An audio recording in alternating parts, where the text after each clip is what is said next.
Mysterious.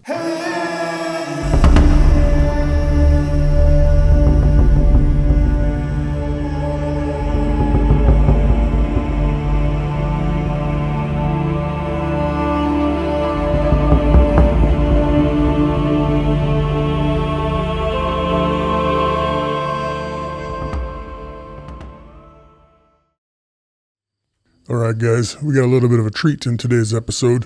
Before we get into it, I'd appreciate you hitting that subscribe button for me, and I really do thank everyone who has smashed that button already. This channel is taken off, and it's kind of hard to believe, but I do appreciate it. It's an inspiration, and it makes me love what I do even more. Thanks everyone. Let's get into today's Bigfoot encounters. This one comes to us from Susan Patterson, who was on a hike in the Rocky Mountain National Park with her girlfriends. Here's her story. On the day I had my sighting, my girlfriends and I had decided to take a hike up to the fire lookout station atop Shadow Mountain. The hike began from the Grand Lake entrance area. We soon found ourselves wrapping around the lake with Shadow Mountain in full view. In hindsight, I would have highly recommended wearing bug spray when walking near the lake. It was something that we did not have that day, and let me tell you, did we pay for it. The mosquitoes were absolutely brutal. At times, we were close to the water's edge.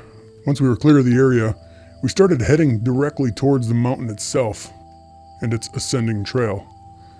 By the time we were midway up the mountain trail, we'd already seen a bear and several deer, as well as many chipmunks and what I believe was a mink or something of that sort. Once you're beyond the midway point, the trail becomes quite steep. There were a lot of trees on the trail that day, which made things quite difficult for us. Nevertheless, we had made it to the top. We approached the lookout with relief, but were disappointed. To our dismay, the tower's staircase was locked, keeping us from climbing up into it. Basically, it's a fairly short tower made from stone, with painted brown logs forming a deck base on the top, upon which a small hut-like structure is attached to it. So we sat up there for about an hour or two, enjoying the views from every side of the mountain. It was actually breathtaking, and I would highly recommend it to anyone with a good pair of legs. The trees in this area are predominantly some type of narrow-growing pines, which I believe are spruce. A fair amount of them are dead, which creates a type of screen to the eyes as you're peering about on the trail. We'd actually seen bears and deer walking about in this timber screening as we were on our way up to the lookout station. It gave the appearance of something walking behind a stockade fence, with every other slat removed. What I'm trying to do here is set the stage for you visually for what we were about to see on our descent from Shadow Mountain. The three of us had just passed the steepest section as we're making our way down the slope. It was right about that time when my girlfriend Trisha said, "Look guys, another bear down there." As we all turned our heads to look, I think Trisha realized at the same time that we all did, that this was not a bear. It was a Bigfoot. At first glance, this was an easy mistake to make because of the broken field of vision created by all the dead gray trees. We were quite a bit higher than this creature that was walking through the trees down and away off to our right. We weren't making any noise other than walking. Otherwise, I'm sure it would have spied us out, but it didn't. This Bigfoot was on a mission because it didn't stop for a second as it was walking. When we first saw it, I believe we were maybe 300 or 400 feet away from it, and we were able to get some fairly good looks at it as it traversed the slope. The only way it could have seen us is if it were to look up and over its left shoulder, which thankfully it didn't. At that point, we were on the trail and there was really nowhere to hide. So we just quietly stood our ground and watched. This thing was moving very quickly through the tightly packed pines, and we could see the treetops rocking back and forth as it parted them, making its way through using its arms and hands to clear the path. I would say that most of the trees in here were between, I'd say, 12 and 25 feet tall. The Bigfoot measured up as being pretty dang tall in our estimation. It was incredible to see. And no, it wasn't a man in a monkey suit. One of the most bothersome things about having a sighting like this is the after effect of how you're received by your peers, having told them of your experience. Speaking for myself, I was high as a kite, metaphorically, for weeks after the sighting, and anxious to tell everyone and anyone what I had seen. But those euphoric feelings soon dwindled away as I saw and heard the reactions of those with whom I spoke. It's really a crying shame that people choose to be so ignorant about these things. However, that's coming from someone's perspective who had just seen one. I'm not sure how I would have reacted had you told me of your experience, but I'd like to think that I would have responded in a better way than most. And now for our second encounter of the day. This was not planned. This was completely coincidental. But our second encounter is just across the valley, like a 45-minute drive from where the last encounter took place. It was meant to be. This one comes to us from Brandon Richards, a resident of Colorado. My friend Anthony and I had planned to spend 5 days backpacking and camping in the Grand Teton National Park. During the course of the first 3 days, we'd been working our way into and through a variety of locations within the park. It was on the 4th day that we found ourselves sitting at a higher elevation overlooking Lake Solitude below us in the valley. With the western slope of Grand Teton, I'm just going to call it Teton for the sake of the story, facing us in the distance. From our vantage point, which was considerable, both of the slopes descending down to the lake were in view. They were sporadically covered with large swaths of pine trees. This was a vast panoramic view, which I'm attempting to paint for the mind's eye, just so you can better understand what I'm speaking about. When you see something in the distance here, it's extremely difficult to judge just how far that distance is. Everything is much further away than it appears, a fact which becomes more than evident once you begin hiking towards what you're seeing. We were perched on this low mountainside, overlooking what I just described to you, taking in the view. The two of us each carried a good pair of field glasses, which we had not needed up until the moment of Anthony's focus fixated on something below us. He reached into his backpack for his binoculars and raised them up to his eyes, not saying a word. As he began looking intently at what appeared to be a very specific location, he told me to grab my binoculars and focus in on what he was looking at.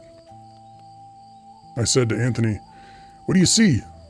He responded, "Just grab your glasses and look between those two groups of trees down there to the right." I did as he said and started to scan the area of which he spoke, when suddenly I said, "It's a damn Bigfoot." Anthony said, "I know. I just wanted to hear what you would say to confirm what I already thought." There was no doubt about it. The two of us now had our lenses fixed clearly on a large black beast walking on 2 legs in and out of the trees on the slope well below us. The distance could have been at the very least a mile or more.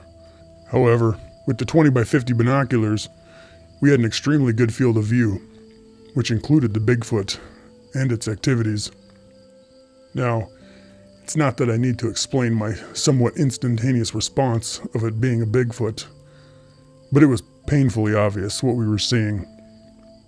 First of all, there's never anyone seen hiking or hunting in these parts dressed from head to toe in black, wearing no shoes or boots. Secondly, There would be, under no circumstances, anyone in this area without a backpack and supplies just casually sauntering around in the wilderness. Third, there's literally and figuratively nobody out here, especially where we were.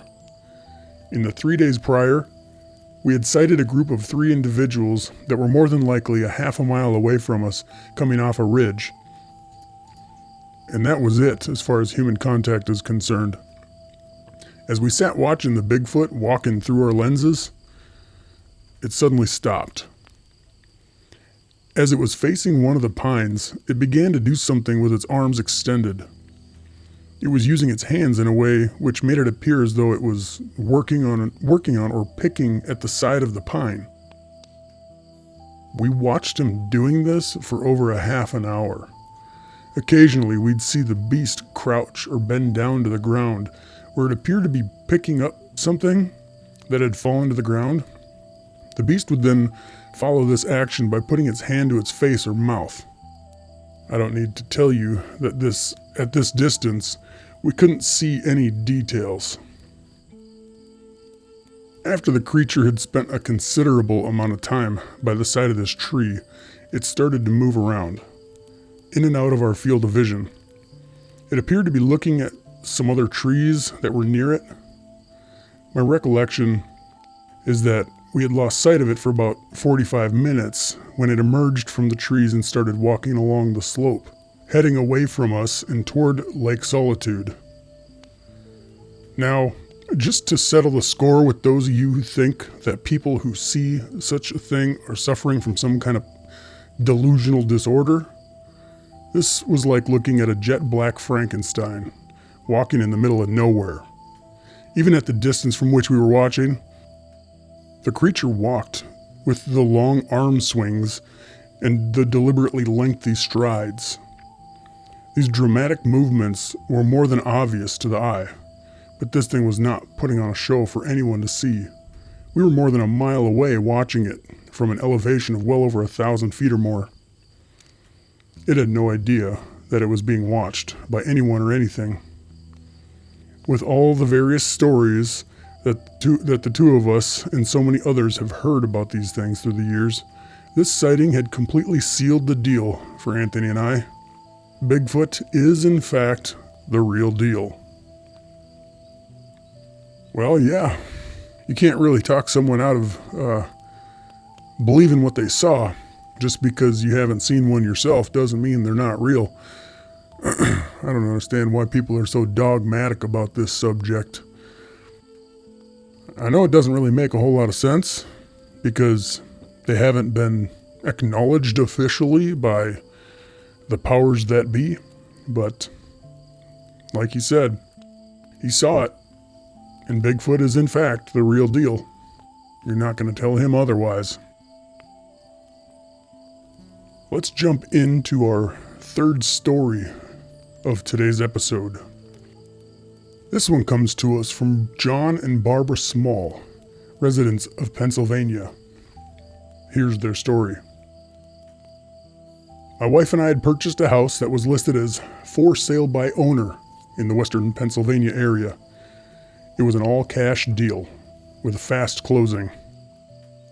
When you went to look at the house, the couple who were living there had a beat-up little shack in the backyard. The main house was so nice I couldn't believe they had this piece of garbage building in the backyard. It was a painted red barn-looking thing, and it had been repaired 10 times over with chewing gum and Band-Aids. It was, however, being actively used as a hen house. The access door on the top of the house looked like it was hanging by a thread. It was held shut by a piece of clothesline that was nailed to the wood on one end and wrapped around a boat cleat on the other. Along one side of this shack, the upper half of the exterior sheathing had been removed, exposing the stud wall. This was covered now in chicken wire that had been stapled in place. The bottom side of this same wall had a hole cut in it for some of the hens to go in and out. Along the outside edge was a pen made of pressure-treated 4x4 lumber and chicken wire. It was the most ramshackle junk box setup I'd ever seen. 2 weeks before we closed the deal, they asked my wife and I if we wanted them to leave the chickens for us. And we said, no thanks, and we left after that. At the closing table in the attorney's office, we had asked them during some small talk how they made out with the removal of the chickens. John, the husband, said, "Thank God we got rid of them at the last minute, only yesterday afternoon." The following day, my wife and I were over there painting the interior of the house, and my friend Lou was prepping the bathroom for a new tile job. Less than 6 days later, we'd moved in. It was on the evening of April 26, 2015, 3 days after we moved in, that all hell broke loose. I remember the exact date because we had just collaborated with my wife's first birthday in the new home on the 25th. During the last stages of twilight, after the sun had already set for the day, I stepped out of the back door onto the patio, having just come home from work. All of the following things that I'm about to say to you virtually happened at the same time. I stepped out of the back door.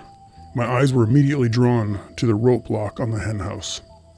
It was unraveled, leaving the door open on the now empty coop. As I was looking at this open door, I had pulled the door shut hard behind me, quite loudly, when without warning, a Bigfoot launched outward from inside of the coop. He jumped out in what I would call a Superman leap, straight through the chicken wire, which was now wrapped around him as he landed on the ground. He was gigantic and came flying out in full force, completely horizontal to the ground, landing on all fours, maybe 25 feet from the coop. With one swift movement, he stood to his feet, flinging both arms into the air, throwing the wire off his body. He turned, snarled at me, and then literally launched himself into the woods behind our home in what was maybe 3 or 4 consecutive leaps. I wouldn't call them steps because of the amount of ground he covered in these 3 movements of his legs was insane. All of this had happened so quickly that I didn't even have time to think about what was unfolding before my own eyes.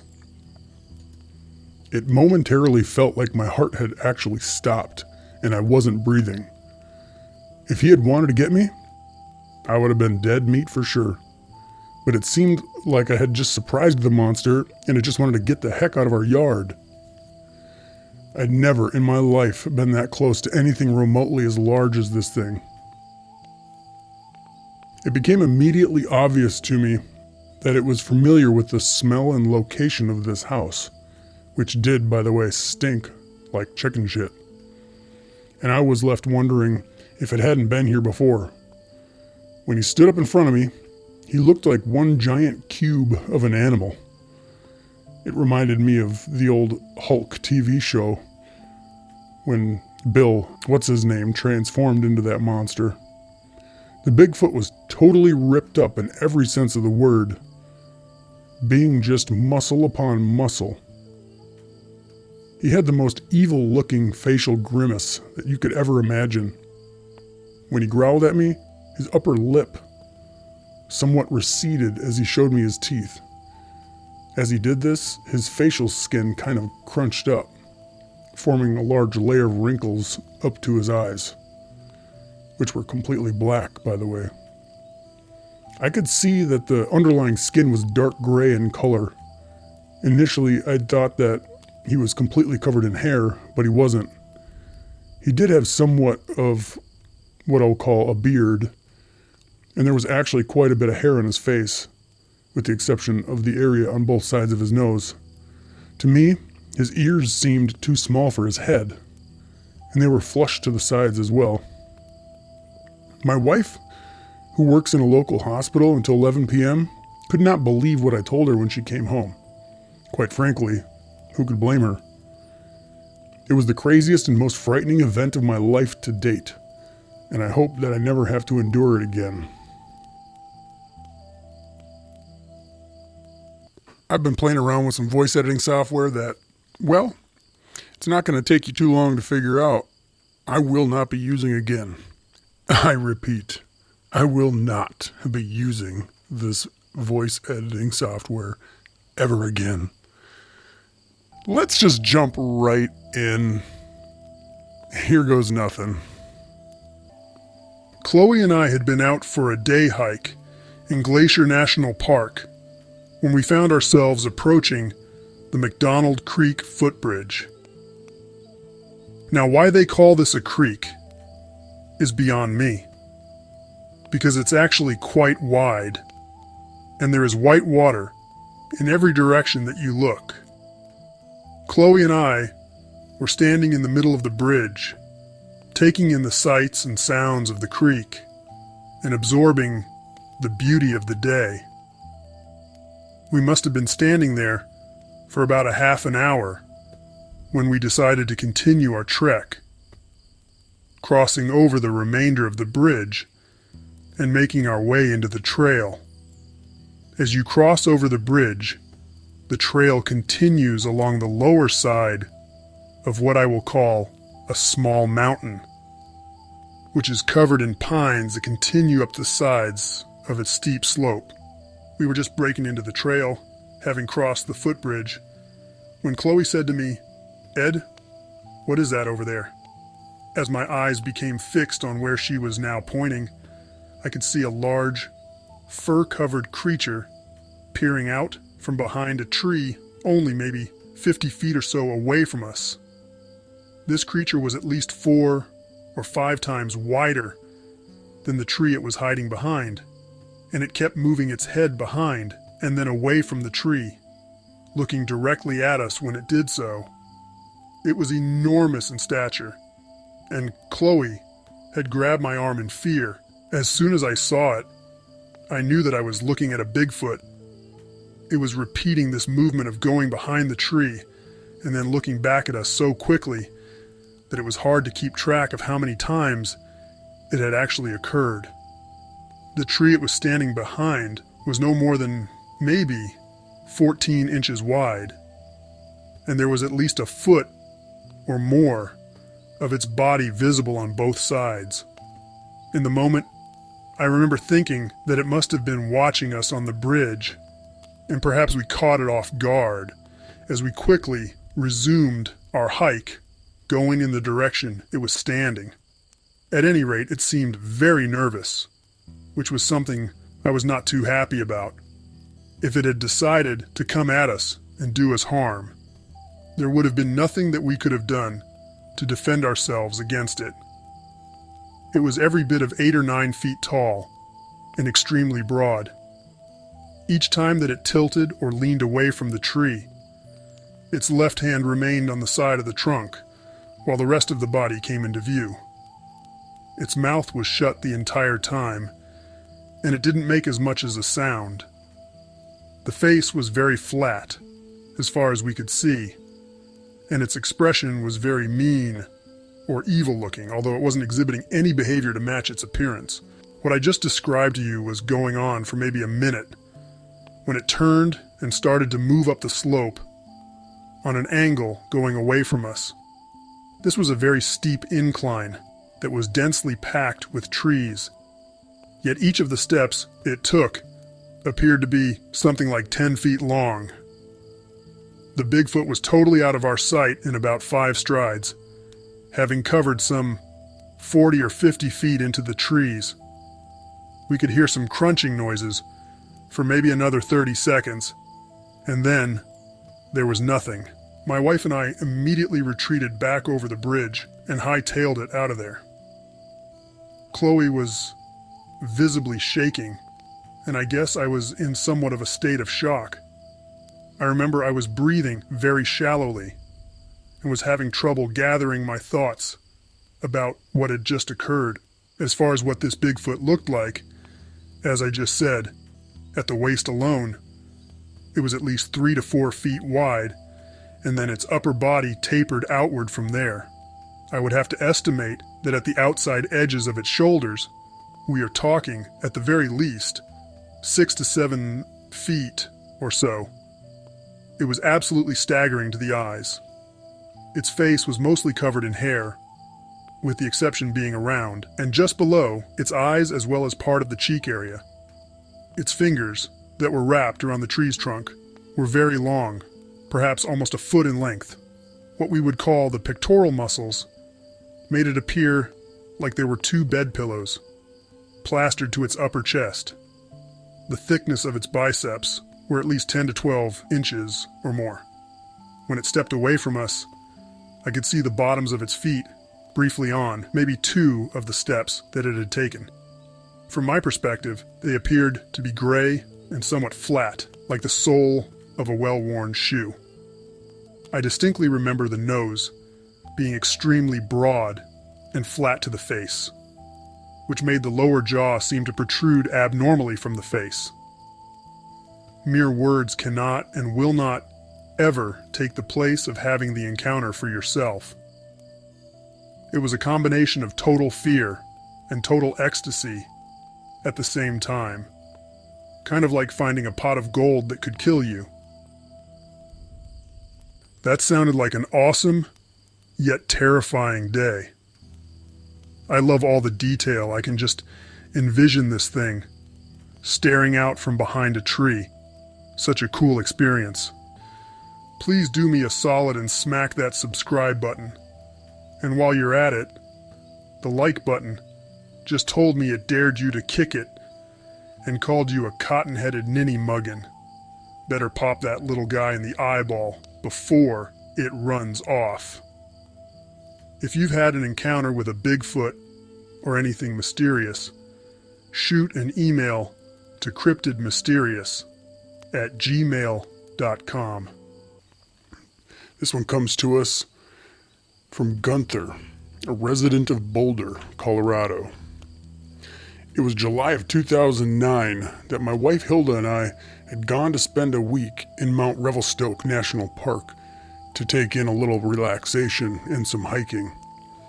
We'd planned our vacation around the summer months when the alpine meadows are in full bloom, being carpeted with yellow arnica, asters, blue lupine, scarlet paintbrush, and the white valerians. It very much reminds us of our youth in Germany. We'd begun our day's hike from the campground near the Lindmark Trail, our destination being the meadow atop Revelstoke at some 6,300 feet. On the lower slope, we were making our way through the mountain ash, green elders, wild cherries, red and black elders, and the black cottonwoods. Interspersed with all these are huckleberry, blueberry, and salmon berry bushes, which attract quite a few bears, so you better be careful. As you ascend the slope, in the Douglas fir, giant cedar, white pines, they start to take over. After some 4,000 or 5,000 feet, it's the Engelmann spruce and alpine firs that dominate the landscape. Having made the summit, we'd entered into what is a rolling alpine meadow, with Mount Tilly and Mount Mackenzie being in full view in the distance. Spruce and firs are scattered in patches and small groupings here and there on the summit.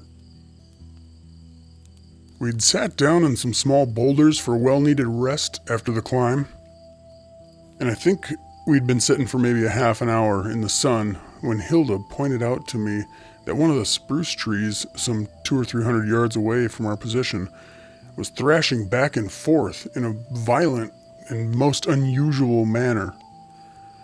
We sat watching this for some 10 minutes or so, fully expecting to see a bear emerge from the trees. When nothing of the sort happened, we continued to watch and wait. The tree, having stopped shaking, Hilda and I decided to move a bit closer in hopes of seeing some type of wildlife in the trees. I think we had advanced perhaps 50 yards or so when a loud sound that I will describe as a violent roar erupted from the grouping of trees directly ahead of us. This was the same patch where the one tree had begun shaking violently only minutes before. This roar was so loud that I could feel the pressure from it in my body, despite us being some 200 yards away from it. At least that's my estimation at the time. Neither one of us ever heard a grizzly roar. We both believed that's what it was. The roar had frozen us in our tracks, and we actually started to slowly retreat when a large, hairy beast on 2 legs came running out of the trees some 50 yards back and stopped abruptly in the meadow. It was looking directly at us, flailing its arms around in the air and thrashing its head and upper body back and forth while growling. The growl sounded more like a deep, guttural whine. The speed with which this beast had run 50 yards was so fast that if he continued, it would have been on top of us in an instant. That would have been our demise, for sure. I grabbed Hilda's hand and we slowly started to back away, not wanting to startle the beast. As we did so, it made another fast charge toward us, once again stopping after some 20 or 30 yards. This charge was followed yet again by a growling and flailing of arms and head, just as it did on the first charge. The size of this thing was immense, and its actions told us that its intent was vicious, to say the least. The two of us kept slowly backing away as the beast was intermittently continuing to growl and throw its arms and head all around in front of us.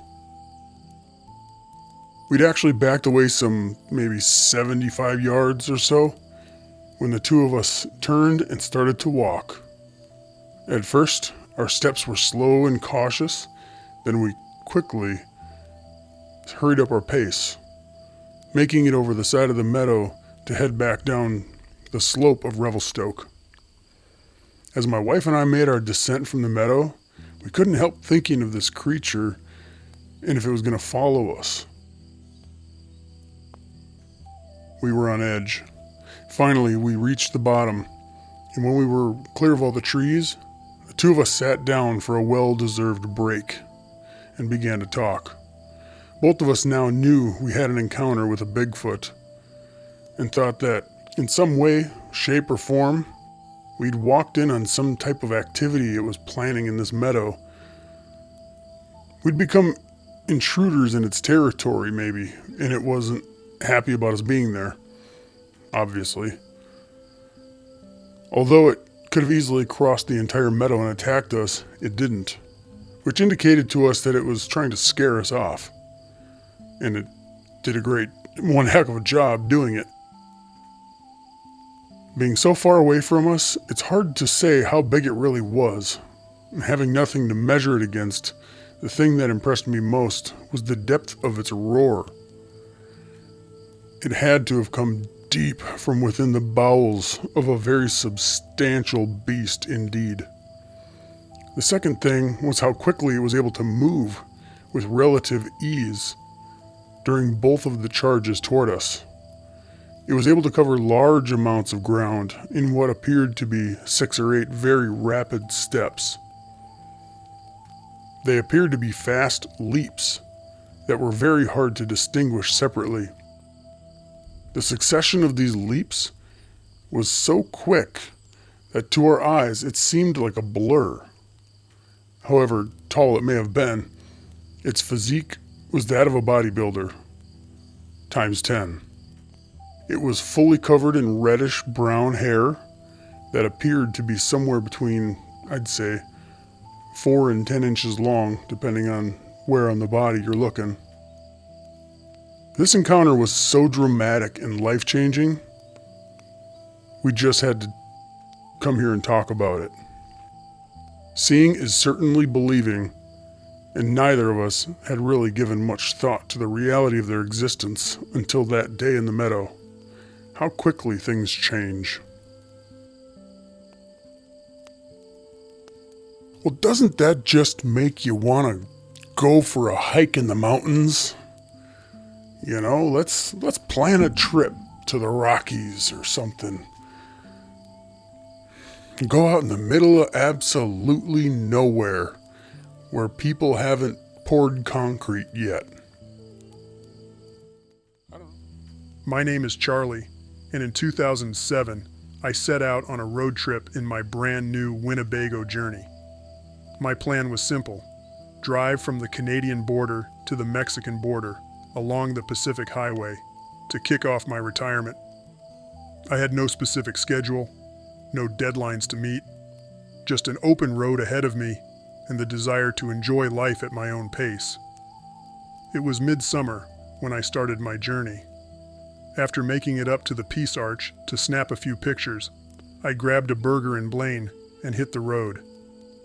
I wasn't in any rush. The idea was to take it slow and soak in the sights along the way. The road trip was going smoothly, and I was enjoying every bit of it. Windows down, oldies on the radio. I cruised down the Pacific Highway, the hum of the wind, a comforting background noise as I passed through small towns and scenic views. I had the freedom to stop whenever I pleased, to explore new places, and to enjoy the solitude that only the open road can provide. No more clock to punch.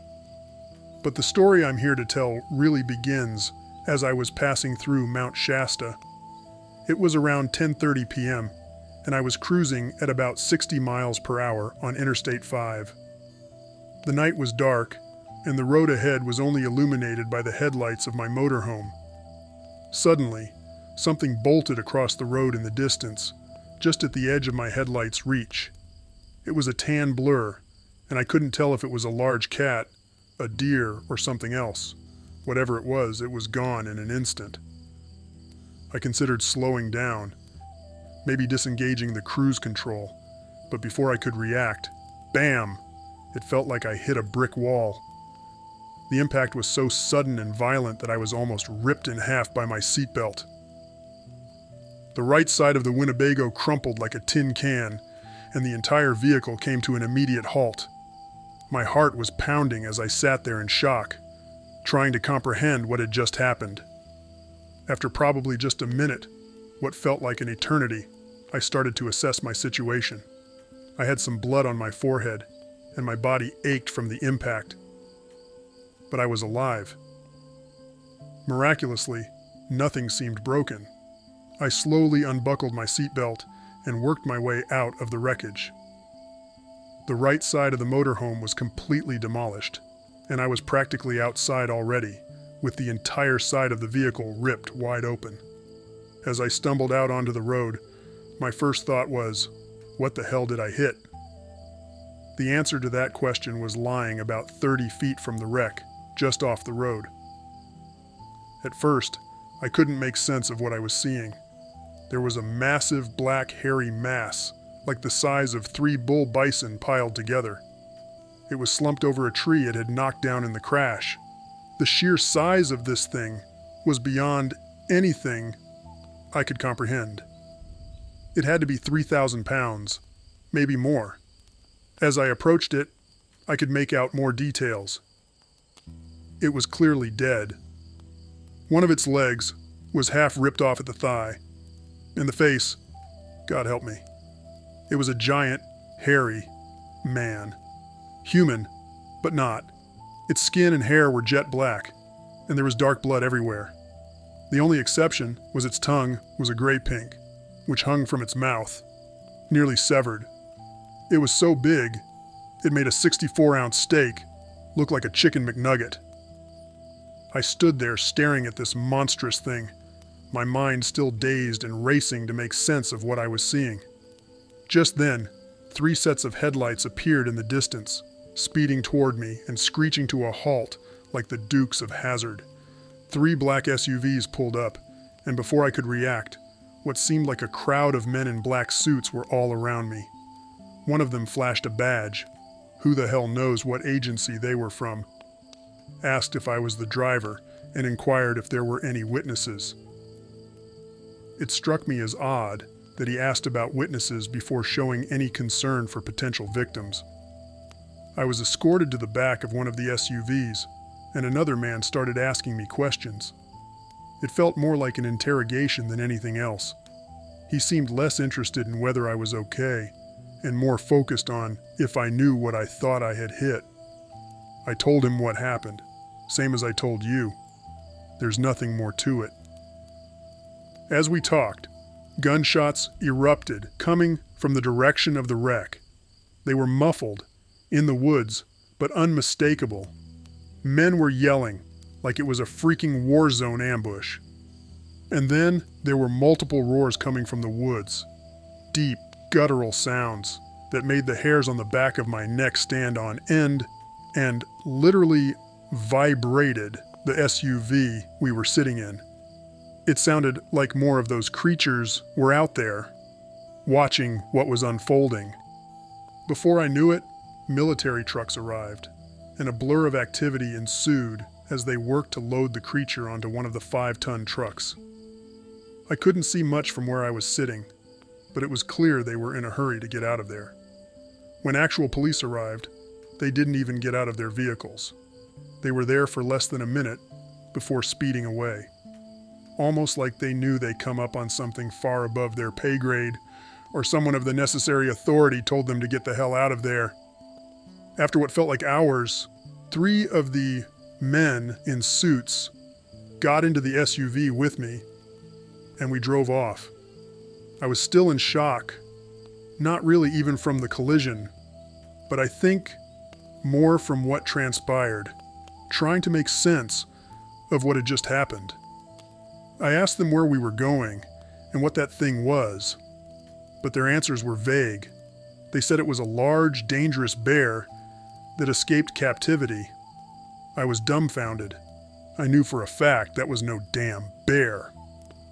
They told me they had arranged a hotel room for me and that someone would meet me in the morning to get me sorted out. The rest of the night was a blur. They dropped me off at a hotel around 2 a.m. and told me to get some rest. I tried, but my mind was racing. I couldn't stop thinking about what I had seen and what had happened afterward. At 5:57 a.m., a knock on the door came a minute after I woke up to take a leak. I opened the door to a man built like a 5-foot-tall bowling ball, dressed like a Hell's Angel. Not an actual Hell's Angel, to be clear. Handed me a form to fill out, asking for bank account information they could wire $183,400 to. Literally $100 more than I'd just paid for the Winnebago, and a document loaded with small print that he didn't give me the time to read. He said it was a non-disclosure or something to that effect. He didn't say much, just that I needed to forget what happened and keep my mouth shut. I signed the papers and took the long cab ride home, mostly in silence, my mind still reeling from the events of the previous night. I never saw my Winnebago again, and I have no idea what happened to that creature. I didn't get any of my stuff, including my phone. I've only told this story to 2 other people, and they didn't believe me.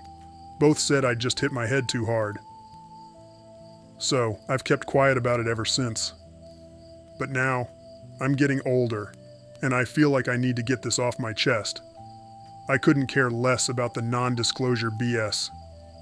I just want people to know what happened that night, before it goes to the grave with me. I know what I saw, and it was real. That creature was real, and I'll never forget it. That's for damn sure. I'm at a loss for words.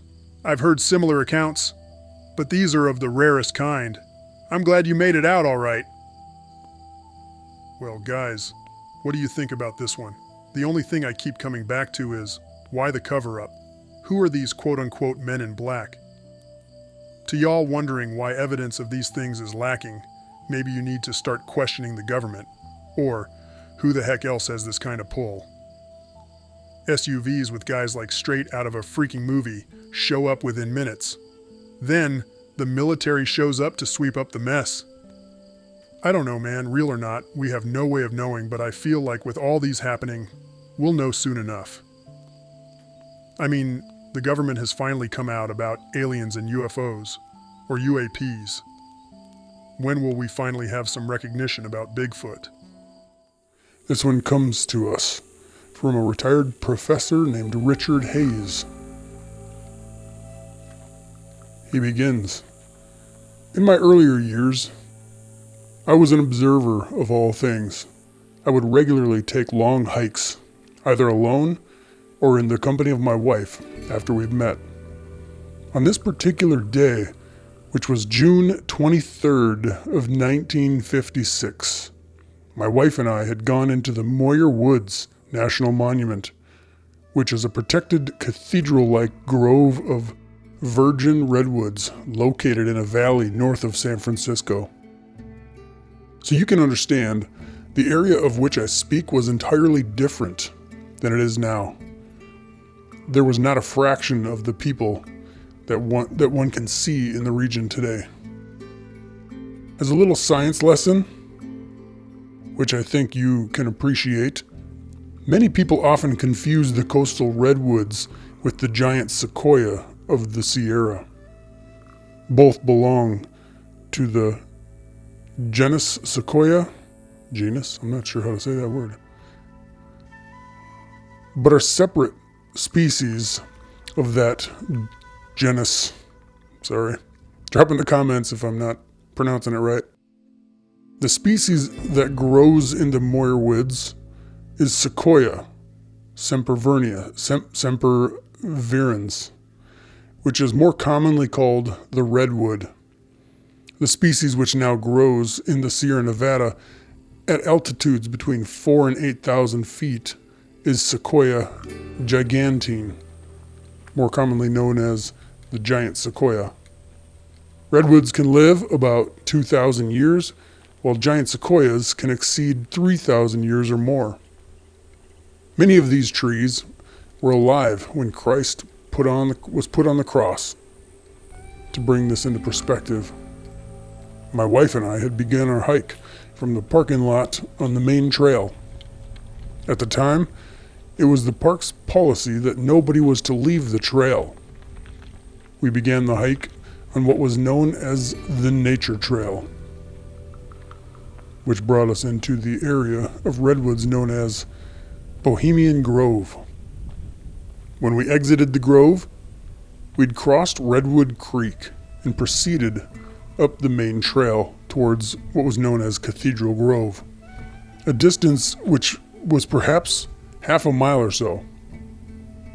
Now, to the unlearned, one might think that you would be walking through a woods comprised of telephone poles, with visibility being grand in every direction.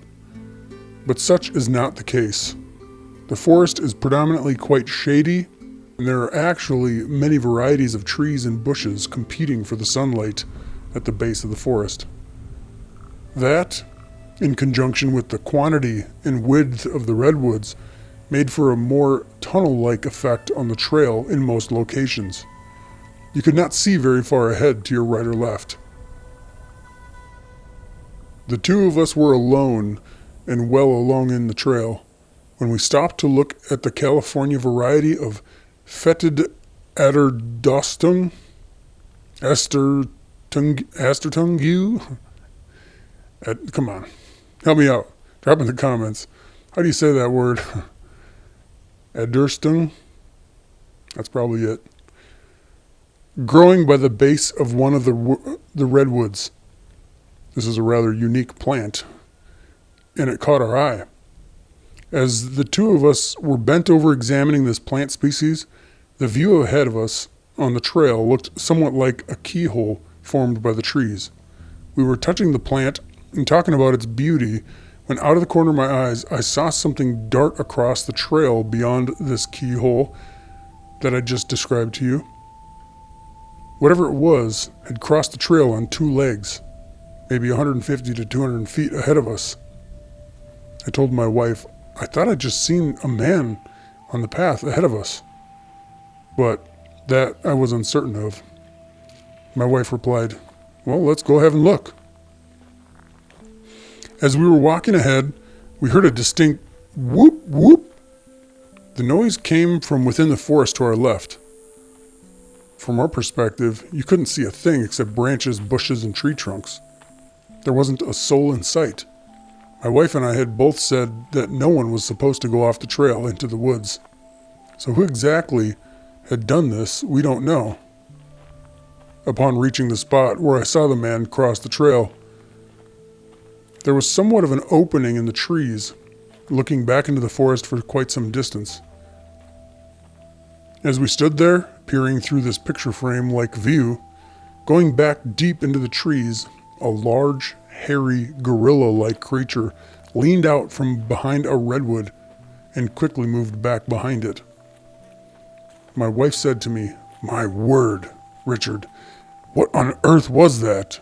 Did you see it?" I had seen exactly what she had. It was what appeared to be an 8-foot or 9-foot tall gorilla. Keeping in mind that at the time, there were no discussions about Bigfoot or Sasquatch in this area. We had never heard of such a thing. Neither had we read any material whatsoever in any scientific publications about them. We had simply observed something that we were trying to label and term gorilla. The tree it was hiding behind had enormous girth, and we could see nothing of it. My wife said that she was frightened and wanted to go back to the car. As I was trying to comfort her and get her to stay for just a few more minutes, this gorilla thing walked out from behind the tree and back into the forest out of our sight. The two of us, to be quite frank, were completely baffled by what we had just seen. As the creature walked away, its back was turned to us, and it had briefly turned its upper body to give us a glance. At that moment, its skin looked gray on the face, and it had a very broad jawline. The face was completely devoid of hair, as far as I can remember. The overall dimensions of the creature's body were staggering. Its body was so wide, it had been hiding behind anything less than a redwood, we would have seen it for sure. Its thighs and legs were so thick that as soon as I realized, as I saw it, that it must have been further than I thought when I first saw it, out of the corner of my eye. The fur appeared to be a mix of dark brown and red. This coloration was only visible for a brief moment as I walked through the solitary ray of sunlight gleaming down through the canopy. When it turned its head to look at us, it didn't really turn its head, but rather its entire upper body. I knew why after it turned back away from us. The head was actually tucked forward into the shoulders. Because as it walked away, the enormous muscles of its upper back concealed most of the head. It apparently couldn't just turn its head around without the whole body following. The shoulder width must have been every bit of 5 to 6 feet. It wasn't until that film had made headlines years later we now knew what we had seen. And what he had filmed. This creature was very similar to the one in that film, only more lean and muscular. Well, that was our experience. I hope you enjoyed it, and I hope I did a pretty good job giving you all the details that I remember. This one comes to us from Todd, a resident of Tacoma, Washington. Here's what he has to say. I was working the timber northeast of Kluchman Rock, on the western edge of the Queets River. I had hiked in about 4 miles from the Queets Ranger Station and was set up against a tall pine near the edge of what appeared to be a well-used game trail. Being unfamiliar with the location, after about 2 hours of seeing nothing, I decided to backtrack to an area I had passed through on my hike that looked pretty good, and once again positioned myself with my back against a large fir. I don't think that I was sitting there for more than 10 minutes when I shifted my body to get more comfortable, and then something jabbed me right in the butt. I stood up and looked down at the ground, moving some of the mulch and crap out of the way in order to see what I sat on, and immediately started to uncover what appeared to me to be human bones. In other words, this was a human skeleton, but not the whole skeleton. This was like a human hand or foot or something. I was convinced they were human and not animal, having sat through many hours of skeletal anatomy classes, But what they were doing here by this tree was anyone's guess. I set my gun against the tree, grabbing a branch. I started to clear away more of the debris on the ground surrounding the base of this large fir, and as I did, I uncovered more bones, which I was now certain were the ulnar radius and humerus bones from a human arm. This now told me that the bones I had first found were in fact the metacarpal and phalanges from the same arm. I was alone and distinctly remember a raw chill going through my entire body as I realized what I was uncovering. Having been there, I can speak in all honesty that there is something really eerie about standing in the spot where an unburied human had met their apparent demise. And yet here I found myself, alone, deep in the woods. I'd actually cleared a decent-sized little area with the branch to uncover what I'd found as far as bones were concerned. And I could not see nor find any more. So there I stood, trying to make sense out of having found partial human remains next to the tree. It was then that I started thinking, as anyone else would have, just how is it that a human arm and nothing else found its way into the woods, detached from its owner? I remember standing there, rubbing my forehead with my fingers as I was trying to make some sense of it all, when something told me, look up, and I did. The initial set of substantial boughs on this tree actually began protruding from the trunk some 30 feet from the ground. As I looked up, my eyes were immediately drawn to some colored fabric draped across one of the boughs. I could now see enough to realize that I was looking at the remains of a clothed human being laying across this large bough. It was directly above where I had found the bones of the hand and arm. I immediately took note of the fact that there was no tree stand or climbing apparatus attached to the trunk, nor were there smaller limbs that a man or anything else could have supported themselves on to climb this tree to that height. This person had either shimmied up the tree and died, or something else had done the same, carrying it up the tree.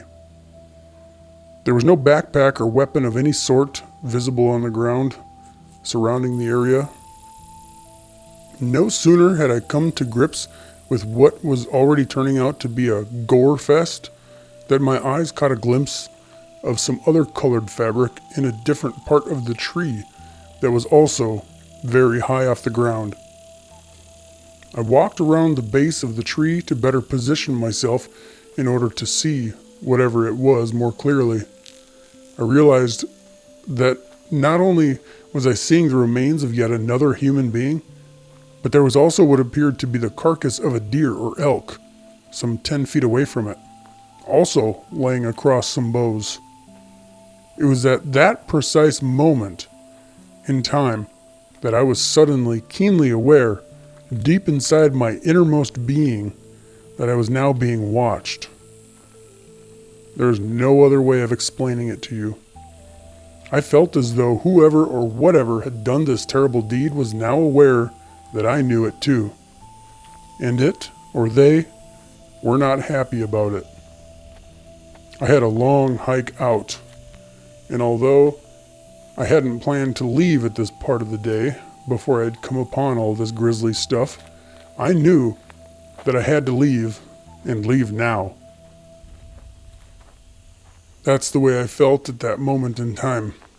I suddenly felt as though I was now in imminent danger by remaining here, and quite possibly on my way out as well. As I began to make my way out, I must inform you that there were many areas of this forest where something could easily jump out on you if it wanted to, and there would be little if any time for you to react. That's just the nature of hunting. We are stalking something in the surroundings in which we ourselves could easily become the hunted if the tables were turned. Today, I was starting to feel as though they had been. It must have been a mile or so into my outbound hike when I came into what I'll call a shallow valley between two hills. I was retracing the way I had come in earlier in the day. The central path between these two hills was damp and soggy to walk on. I could see my boot tracks from earlier in the day, when unexpectedly there before my eyes, mixed in with my own tracks, were the giant imprints of a human-type foot that were made in the same direction as mine were coming in. There were about 8 of them, and many others alongside of the softer muddied area that I could see. Now, I knew that either a Bigfoot had followed me in or had traversed the same route that I had sometime after me. In either case, it could easily see my tracks and where I was heading. These tracks, although I didn't stop to measure them, were all of 20 to 25 inches long. And in the softer area, they were all of 6 inches into the ground, where my own were maybe an inch. At that moment, the thought had entered my mind that I was going to die in the woods that day, and nobody would ever find me. I was hunting with my lever-action Winchester, and I chambered around. I had stepped up my pace while being as cautious as I possibly could, taking into consideration the way I felt at the time. When I found myself passing through a really dense grouping of trees, I was only about 30 yards, if that, into this grouping when I heard a loud snap that was followed by a deep growl to my right. What happened next was the result of a knee-jerk reaction, based entirely on a building fear within me. I turned with my Winchester and emptied it in a fan pattern, quickly ratcheting off every round. I distinctly remember salvo number 4, because no sooner had I squeezed it off than a scream of demonic proportions erupted from the trees. I thought I had shot the devil himself, and the screaming didn't stop. I quickly loaded the gun and repeated the same spray pattern I had just done, firing off 6 more rounds, and started to run faster than I'd ever run in my life. I was running and shoving more rounds into the breach as best I could. The last thing I wanted to do was turn an ankle or worse. I could hear this thing wailing behind me, having evidently been shot by round number 4. I covered the last 4 miles out to the ranger station faster than I would have believed I could have ever run in my life. When I reached the station, the ranger asked me what I was firing at, to which I lied and said, no. I had heard the shots also. It wasn't me. I don't know why, but I didn't want to get into the whole Bigfoot thing and have to explain to him what had happened. I did, however, tell him about what I'd found in the tree, and he was all ears. Well, the next day, I led a group of 10 lawmen on foot back to the location, and everyone was shocked as I was when I found the bodies. I told the men that I really didn't want to be there anymore, and 2 of them brought me back out. There was some of the usual questioning, as you can imagine, but I think it was obvious to everyone that I didn't kill these people or put them up in the tree either.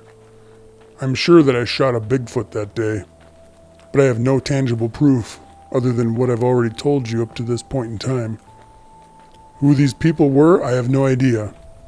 And neither did I follow up at all with the law enforcement to ask any further questions regarding this whole grisly matter. But I will end this saying as much. No cougar or any other animal is capable of scaling a bare tree trunk to such heights, carrying a human body out onto a limb. On top of that, coming back down the tree several times for another human and another animal. This had to have been performed by a Bigfoot, nothing less. Well, guys, I appreciate you hanging out. To be honest with you, I'd love to have an experience or an encounter with one of these Bigfoot things, but it'd be nice if it was from a little better of a distance. like across a mountain valley or something where they couldn't see me. This last story here sounds like a story I don't want to end up having myself. I think that would just be a little too much. But I don't think this guy was exactly looking for it, if you know what I mean. I do appreciate y'all hanging out with me. If you've had an encounter with a Bigfoot, or anything mysterious for that matter, drop an email to CryptidMysterious@gmail.com, and I'll see you in the next one.